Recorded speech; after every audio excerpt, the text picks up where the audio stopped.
마가복음 연속 설교 23번째 시간입니다. 오늘은 마가복음 6장 45절부터 52절 말씀까지, 신약 성경 마가복음 6장 45절부터 52절 말씀까지 제가 먼저 성경 본문을 봉독하겠습니다.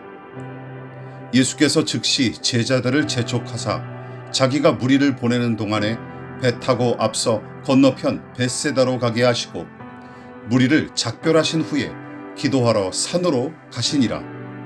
저물매 배는 바다 가운데 있고 예수께서는 홀로 무태에 계시다가 바람이 거스름으로 제자들이 힘겹게 노젓는 것을 보시고 밤 사경쯤에 바다 위로 걸어서 그들에게 오사 지나가려고 하시매 제자들이 그가 바다 위로 걸어오심을 보고 유령인가 하여 소리 지르니 그들이 다 예수를 보고 놀람이라.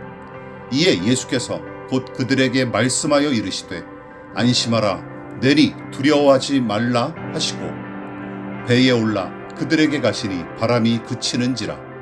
제자들이 마음에 심히 놀라니 이는 그들이 그 떡 떼시던 일을 깨닫지 못하고 도리어 그 마음이 둔하여 졌음이로라. 오늘은 마가복음 연속 설교 23번째 시간으로서 기도하고 바라보시는 예수라는 제목으로 함께 말씀의 은혜를 나누도록 하겠습니다. 여러분, 예수께서 일으키신 모든 이적과 기적은 모두 나름의 의미와 가치를 지녔지만 개인적으로는 오병이어의 기적이 복음서 전체를 통틀어 가장 큰 비중을 차지할 뿐만 아니라 그만큼 매우 중요한 가치와 의미를 지닌 사건으로 생각합니다. 왜냐하면 모든 복음서가 빠짐없이 오병이어의 기적을 기록했고 이 일은 개인의 사안을 넘어 집단적으로 베푸신 기적으로서 다른 기적보다 하나님 나라의 성질을 더욱 다채로우면서도 매우 선명하게 보여주기 때문이죠. 그래서 빈들에 모인 무리는 이 기적을 통해 하나님 나라의 영광과 은혜를 잠시나마 엿볼 수 있었으며 제자들은 예수님의 신령한 권능과 그 풍성한 은혜를 더욱 확신했을 것입니다. 그런데 아무리 좋은 것이라도 항상 좋을 수만은 없는 것이 세상의 이치가 아니겠습니까? 사람들은 좋은 것을 얻거나 안락한 처지가 되면 그 풍요와 안정을 계속 유지하고 싶은 습성이 있어요. 자, 그런데 문제는 거기에 너무 몰두하고 매몰되다 보면 선하고 옳은 일을 행하기보다는 현상 유지와 안주하기에 급급할 뿐 개인의 인격과 영적 성장을 도모하기는커녕 퇴행하거나 퇴보할 가능성이 훨씬 큽니다. 따라서 변화산에서 여기 있는 것이 좋습니다 하며 철딱서니 없이 안주했던 제자들처럼 빈들에 모였던 무리도 공짜로 얻는 빵과 물고기를 영원 무궁토록 뜯고 싶었을 테죠. 그러나 그들의 목자와 스승이 예수님이신 게 천만다행이었습니다. 그래서 예수님은 풍요와 안락을 유지하기 위해 안다라는 이 죄인의 본성을 너무나 잘 알고 계셨기 때문에 제자들을 가만 내버려 두지 않으시고 오병이어의 기적에 도취하지 않도록 얼른 조치하십니다. 마가복음 6장 45절입니다. 예수께서 즉시 제자들을 재촉하사 앞서 건너편 벳세다로 가게 하시고. 여러분, 이 구절을 주목하십시오. 즉시 재촉하사 하고 이 기록한 내용만 보더라도 마냥 안주하다가 망가지게 될 제자들을 염려하는 예수님의 마음이 고스란히 전해집니다. 또한 이 부분에서 주목할 대상은 바로 제자들입니다. 극적인 사건에 몰두하느라 간과하기 쉬운 부분인데 주님의 재촉에 순순히 응하는 제자들을 주목해 보십시오. 그들은 주께서 지정하신 곳을 향했고 주께서 원하시는 방법대로 배에 오릅니다. 또한 재촉하시는 주님의 명령에 즉시 순종하여 빈들을 떠나 바다로 향하죠. 그런데 이처럼 흠잡을 데 없이 순종한 제자들의 모습은 복음서 전체를 통틀어도 찾아보기가 힘들 정도예요. 자, 그래서 성경의 독자들과 당시 제자들은 벳세다를 향해 배를 몰고 가는 여정이 순조로울 거로 예상했을 것입니다.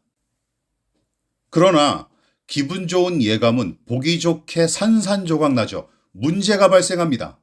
제자들이 벳세다로 가기 위해 배에 올랐는데 맞바람이 너무나 거세게 부는 탓에 노를 저어가는 일 자체가 버거웠던 것이죠. 게다가 바다에 강한 바람이 부는데 수면이 잔잔할 리가 있겠습니까? 바람의 세기만큼 물결도 높아졌을 테니 제자들이 탄 이 작은 배는 풍랑에 휩쓸려 이리저리 요동을 칩니다. 다시 말해 있는 힘껏 노를 저었을지라도 원하는 방향으로 도저히 나아가지 않은 이 작은 배. 더군다나 주님은 제자들만 달랑 배에 태워 보내셨던 터라 제자들끼리 이 곤경을 맞닥뜨릴 수밖에 없었던 상황.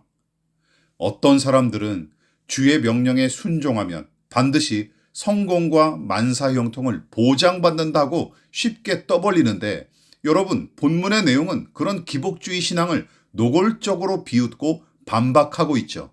무엇보다 이 배를 타고 벳세다로 가도록 재촉한 장보리는 예수님 아니십니까? 예수께서 제자들을 즉시 재촉하사 작은 배에 밀어 넣으셨습니다. 그러나 거세게 몰아치는 역풍으로 노를 저어 전진하기가 힘들 정도였고 엎친 데 덮친 격으로 더 놀라 자빠질 만한 일이 벌어지죠. 예수님이 바다 위를 걸어서 배를 향해 다가오시는 게 아니겠습니까? 큰 풍랑에 혼비백산했던 제자들은 그 기이한 광경에 놀라며 저거 유령이 아니냐 하며 비명까지 질러댔어요. 그러나 다행스럽게도 예수께서 안심하라, 나다, 두려워하지 마라 하고 말씀하시며 배에 오르십니다. 자, 여러분, 이 부분을 유념하십시오. 오병이어 기적이 일어났던 빈들을 떠나 벳세다로 가는 과정에서 벌어진 이 모든 일련의 일들은 당연히 예수께서 미리 다 계획하고 주도하신 일임이 틀림없어요. 그렇다면 예수님은 무슨 의도로 제자들을 이렇게 인도하셨을까요? 이 복음서의 저자인 마가는 예수님의 의도를 간파하고 52절에서 다음과 같이 기록하여 정리했습니다. 이는 그들이 그 떡 대시던 일을 깨닫지 못하고 도리어 그 마음이 둔하여 졌음이러라. 제자들의 간담을 서늘하게 만든 이 사건을 마무리하면서 내린 결론이 이것입니다.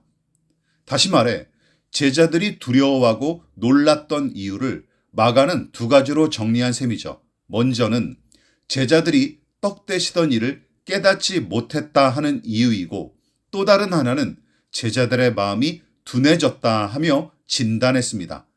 예, 물론 원래는 둘로 나눌 게 아니라 서로 밀접하게 연관된 말씀으로서 제자들이 빈들에서 빵을 나눠주신 기적의 의미를 이해하지 못한 까닭은 그들의 마음이 돌처럼 딱딱하게 굳은 완고한 상태, 포로의 상태였기 때문임을 지적하는 것입니다.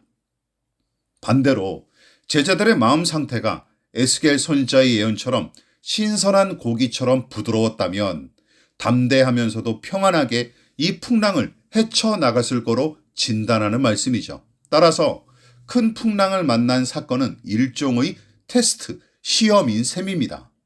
다시 말해 제자들이 저 스스로 자신의 믿음을 가늠하게끔 조치하신 일임과 동시에 그들의 믿음을 연단하고 단련하기 위해 미리 마련해 놓으신 사건이었던 것이죠.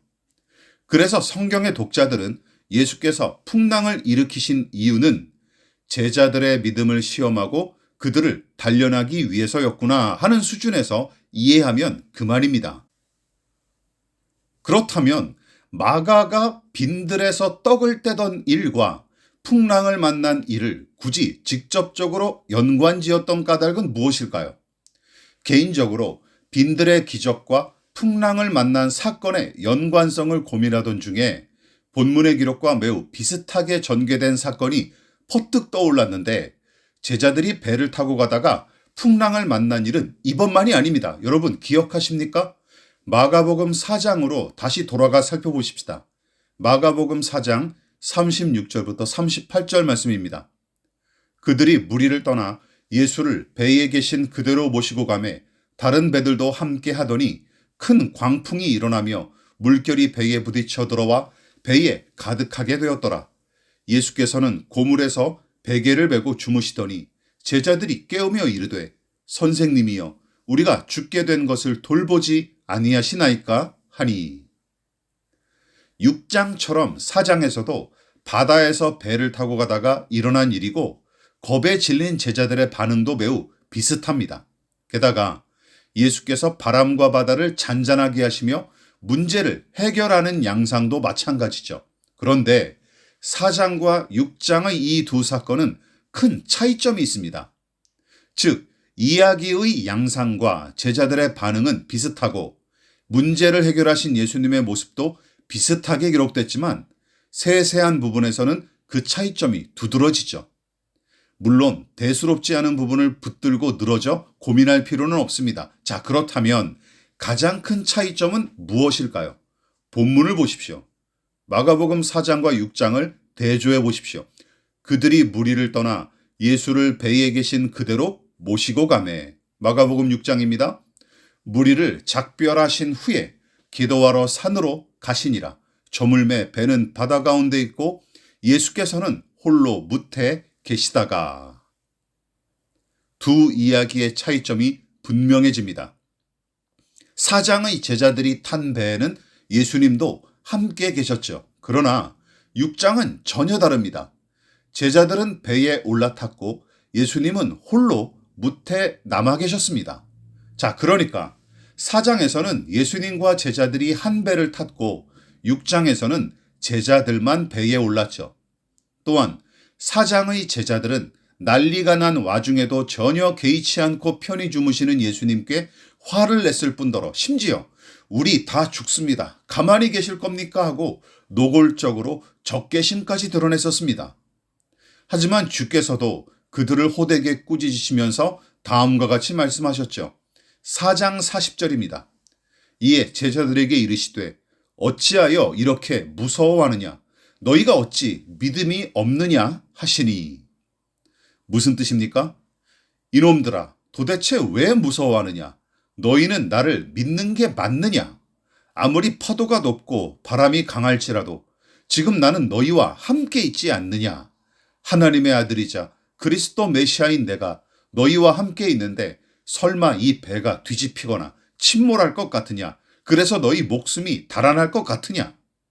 만물의 주인인 내가 곁에 있는데도 벌벌 떠는 너희 모습이 참으로 안타깝기 그지였구나. 자, 그렇다면 6장의 두려워 떠는 제자들한테는 예수께서 무슨 말씀을 하셨을까요? 6장 50절입니다. 예수께서 곧 그들에게 말씀하여 이르시되 안심하라 내니 두려워하지 말라 하시고. 4장과는 전혀 다르게 안심하렴 너희 스승이자 주인인 나다.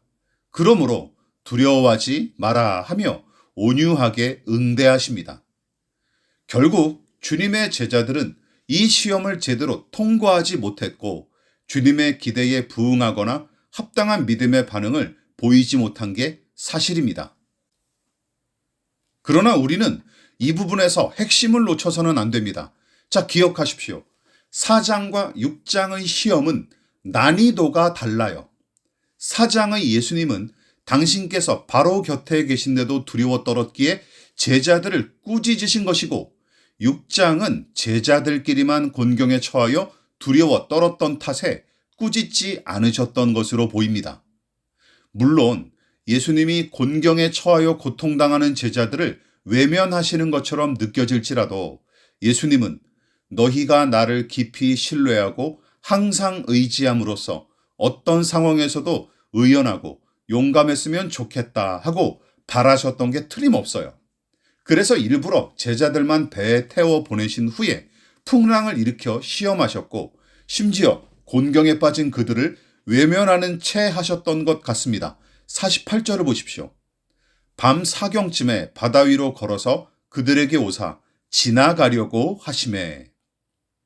제자들이 바다 위를 걸어오시는 예수님을 단지 유령으로 여겨서 벌벌 떨었다는 해석은 조금 무리가 따릅니다. 자, 오히려 처음에는 제자들이 예수께서 곤경에 빠진 우리를 구하시려고 바닷물을 땅처럼 디디어서라도 오시는구나 하고 생각했을 거예요. 그런데 정작 예수께서 그들과 전혀 상관없다는 듯이 그들 곁을 무심히 지나가시려는 모습에 너무나 깜짝 놀라며 공포에 떨었던 것으로 해석하는 관점이 문맥상 좀 더 어울립니다. 즉, 물 위를 걸으며 그들 곁으로 다가오는 모양새가 예수님이 분명한데 평소와 전혀 다르게 그들을 본체 만체하시는 주님의 모습에 놀랐거나 혹은 귀신이 예수님의 모습으로 둔갑한 줄로 여겨 공포에 떨었던 것 같습니다. 그런데 이것이 바로 이 시험의 핵심이에요. 그러니까 예수님은 이 일을 통해 제자들에게 다음과 같이 말씀하고 계시는 셈이에요. 얘들아, 내가 너희와 함께 있지 않고 멀리 있는 것처럼 느껴질 때, 또한 내가 너희의 고난과 고통을 무시하고 거기에 관심이 없는 것처럼 느껴질 때, 그때 너희는 어떤 모습과 태도로 살아가겠느냐? 세상이 다 끝장난 것처럼 두려워 떨고 맥없이 죽어갈 테냐?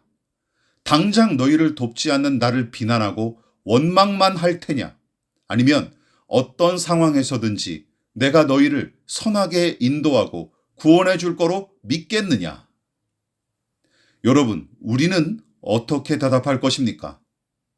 어쨌든 6장의 시험이 4장보다는 난이도가 훨씬 높았던 까닭에 예수님은 제자들의 실패를 꾸짖는 대신 격려하시죠. 여러분, 부모가 모두 살아계셔서 어릴 적부터 사랑을 듬뿍 받아 자라고 원하는 대로 가급적 다 할 수 있도록 아낌없이 지원을 받았으나 별거 아닌 일에도 나는 왜 이 모양이냐 하고 짓거리는 자식은 욕을 먹어도 쌉니다. 반대로 돌보는 사람 하나도 없이 혈혈단신으로 자라 제대로 양육받지도 못한 아이들을 생각해 보십시오. 흙수저의 굴레를 벗어나기 위해 온갖 노력을 기울여도 현실의 장벽에 부딪혀 고생하고 고통당하는 젊은이들이 요즘 얼마나 많습니까? 그들이 눈물을 머금고 나는 왜 이 모양이냐 하고 탄식한다면 손가락질하며 나무랄 게 아니라 도리어 격려해줘야 마땅하죠. 생각해 보십시오. 전도를 위해 파송하실 때를 제외하고 예수님은 늘 제자들과 함께 하셨습니다. 그러나 곤경에 처했을 때 주께서 함께하지 않으셨던 적은 이번이 처음이었어요. 그래서 예수님은 당신의 부재 가운데서도 믿음과 용기를 잃지 않게끔 제자들을 연단하기 위해 6장의 시험 무대를 미리 준비하셨던 게 틀림없어요. 또한 이 복음서의 저자인 마가가 무슨 이유로 오병이어 기적을 이 사건과 연관 지었는지도 이쯤에서는 짐작이 가능합니다. 여러분, 빈들에서 일어난 오병이어 기적의 중심에는 예수님이 계셨어요. 그래서 임마누엘의 은혜를 가장 확실하게 증명하는 사건이 바로 오병이어의 기적이었습니다. 예수께서 친히 떡과 물고기를 들고 굶주린 무리를 위해 기도하셨으며 음식이 줄지 않고 수만 명이 먹고 남는 기적을 모인 무리 모두가 두 눈으로 똑똑히 목격했고 심지어 제자들은 그들의 손으로 직접 빵과 물고기를 나눠주며 기적의 주체로서 활약하지 않았습니까? 그래서 예수님은 4장의 풍랑과 6장의 오병이어 기적을 통해 예수께서 함께 하시면 어떤 난관과 어려움도 이길 수 있다는 믿음을 제자들이 더더욱 확신하고 누릴 수 있기를 바라셨던 게 틀림없어요. 그리고 거기서 더 나아가 주님이 그들 곁에 계시지 않을지라도 그분이 곁에 계신 것처럼 살아가는 믿음, 또한 그들의 고통을 외면하고 슬픔을 모른 채 하시는 것처럼 느껴지는 처지에서도 주님의 강하심과 선하심을 변함없이 신뢰하기를 예수님은 기대하셨을 것입니다. 즉, 주님이 그들 곁을 떠나신 것처럼 보이고 그들의 고통을 외면하신 것처럼 보이는 상황에서도 오병이어의 기적이 일어났을 때와 별반 다를 바 없이 제자들은 주께서 동일하게 그들을 위해 일하고 계시다는 사실을 신뢰했어야 옳습니다. 비록 제자들이 힘겹게 노를 젓는 배 안에 함께 계시지 않았고 그들을 모른 채하고 지나가시는 것 같은 느낌을 받았을지언정 빈들에서처럼 여전히 돌보시고 인도하실 거로 믿었어야 마땅합니다. 오병이어 기적이 일어난 빈들과 벳세다로 가는 배, 시간과 장소가 전혀 다르고 제자들과 예수님 사이에 물리적인 거리도 차이가 분명히 있었지만 그들을 향한 주님의 사랑과 베푸신 은혜는 전혀 다를 게 없었습니다. 여러분, 그 증거가 본문에 분명하게 나타납니다. 46절과 48절을 보십시오. 무리를 작별하신 후에 기도하러 산으로 가시니라. 바람이 거스름으로 제자들이 힘겹게 노젓는 것을 보시고, 제자들이 먼저 배를 타고 떠난 직후 예수님은 제자들의 연단과 보호를 위해 기도하신 게 틀림없어요. 다시 말해 예수님의 몸은 그들과 멀리 떨어져 있었지만 당신의 마음까지 멀어진 것은 절대 아니었습니다. 예수님은 그들을 돕기 위해 힘써 기도하셨고 당신의 마음으로 항상 제자들과 밀착하셨죠. 또한 예수께서 힘겹게 노젓는 제자들을 내내 지켜보고 계셨어요. 구경하거나 관람하신 게 아닙니다. 어린 자녀가 다칠세라 신경을 곤두세우고 바라보는 부모의 마음, 이것이 보시고라는 말에 담긴 예수님의 마음입니다. 설교를 마무리하도록 하겠습니다. 하지만 제자들은 예수님과 완전히 달랐죠. 당장 도와주실 예수님이 눈앞에 보이지 않고 그분을 당장 만날 수 없을 것 같았기에 두려워 떨었습니다. 또한 주님이 자기들의 고통을 외면하시는 것처럼 보여 비명을 질러댔죠. 그러나 그들의 믿음을 돕기 위해 전심으로 기도하시고 그들이 처한 곤경을 애끓는 마음으로 바라보신 예수님은 전혀 생각하지도 못했습니다. 그런데 제자들의 이 모습이 우리와 너무나 닮지 않았습니까? 우리도 예수를 신뢰하는 믿음과 천국에 대한 소망과 하나님께 받은 사랑을 자꾸만 당장 손에 잡히고 눈에 보이는 것으로 증명되고 나타나기만 바랍니다. 즉, 나를 향한 하나님의 사랑과 하나님을 향한 나의 믿음이 모든 사람 앞에 분명한 물증으로 당장 나타나기를 계속 기대하죠. 물론 그 사랑과 신뢰가 물리적 보상이나 증거로 주어질 때가 종종 있습니다. 그러나 그런 일들이 늘 일어나기를 기대하는 것은 탐심일 따름이고 오히려 하나님이 숨어 계시거나 침묵하시는 것처럼 여겨질 때가 훨씬 많아요.